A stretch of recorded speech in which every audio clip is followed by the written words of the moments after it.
अस्सलामुअलैकुम। ये कराची में जो आग लगी है 2 दिन पहले, इसका आपको खेल में आया होगा, आपने खबरें देखी होंगी, लेकिन ये पहली आग तो नहीं है। इससे पहले कितनी लग चुकी हैं आग। तकरीबन हम समझते हैं कि हर हफ्ते ही तकरीबन कोई ऐसा वाक़या हो जाता है और हर महीने इतना बड़ा वाक़या हो जाता है जिसमें पूरी बिल्डिंग जल जाती है और पूरी बिल्डिंग जल के गिर जाती है। कितने लोगों की जानें चली जाती हैं, कितना नुकसान हो जाता है, कारोबार में नुकसान हो जाता है, कितनी परेशानी हो जाती है। जिन लोगों को जो जो लोग जिनकी जानें जाती हैं, जो ज़ख्मी हो जाते हैं, जिनके बिज़नेस ख़त्म हो जाते हैं, उनकी ज़िंदगी जो है किस कदर तकलीफ़देह हो जाती है।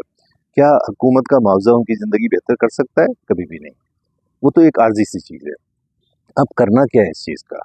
बात ये है कि जब भी कोई बिल्डिंग बनाने वाला है, जो उसका ओनर है, जिस वक़्त वो बिल्डिंग बनाता है, उस वक़्त से उसको सोचना चाहिए कि ये जो मैं बिल्डिंग बना रहा हूँ, इसमें बाकी चीज़ें तो मैं लगा रहा हूँ, सरिया और सीमेंट और टाइलें और फिर उसमें फैंसी और फिर उसमें दिखावे की चीज़ें इतनी लगी होती हैं। काश कि वो ये समझ लें कि इस बिल्डिंग में फायर सेफ्टी का भी कोई अरेंजमेंट कर लें। फिर ज़िम्मेदारी बनती है कि जिस तरह बिल्डिंग कंट्रोल अथॉरिटी होती है, उनकी ज़िम्मेदारी बनती है कि वो नक्शा अप्रूव ना करें। उसका नक्शा अप्रूव उस वक़्त करें जिसमें वो सारी चीज़ें लिखी हुई हों। और हमारे यहाँ ये सब चीज़ें लिखी हुई हैं, बिल्डिंग कोड बना हुआ है, कोई चीज़ जो छुपी हुई नहीं है और उसमें बड़े अच्छे तरीके से बताया गया है कि आपने किसी भी बिल्डिंग में फायर सेफ्टी और लाइफ सेफ्टी के लिए क्या करना है, ताकि इमरजेंसी में लोग निकल सकें बाहर जल्दी से। उसमें फायर फाइटिंग का इंतज़ाम हो, फायर प्रिवेंशन यानी पहले से ही पता लग गया कि आग लगने वाली है।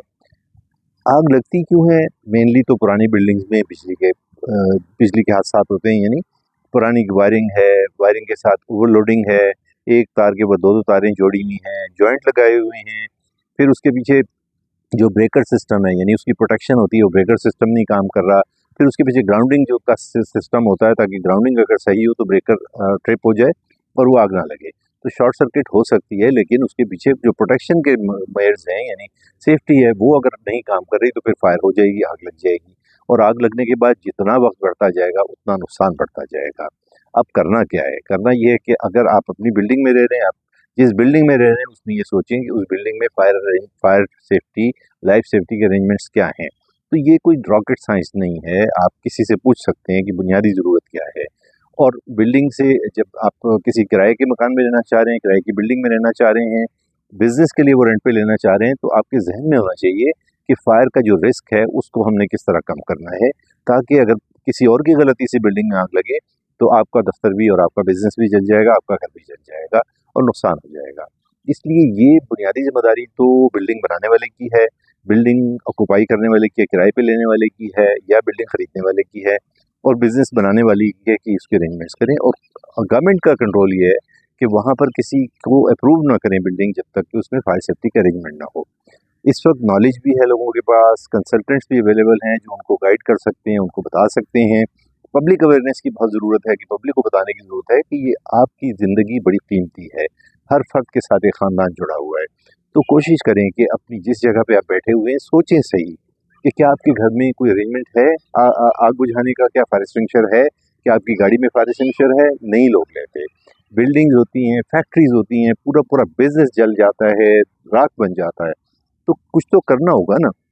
सिर्फ ये कहना कि जी हमने फ़ोन किया था और फायर ट्रक नहीं आया, फिर कहना जी उसका पानी ख़त्म हो गया था। भाई फायर ट्रक तो लेट पहुँचेगा, रोड्स बंद ख़राब हैं, जब पहुँचेगा उसमें सिर्फ इतना सा पानी होगा, वो क्या करेगा?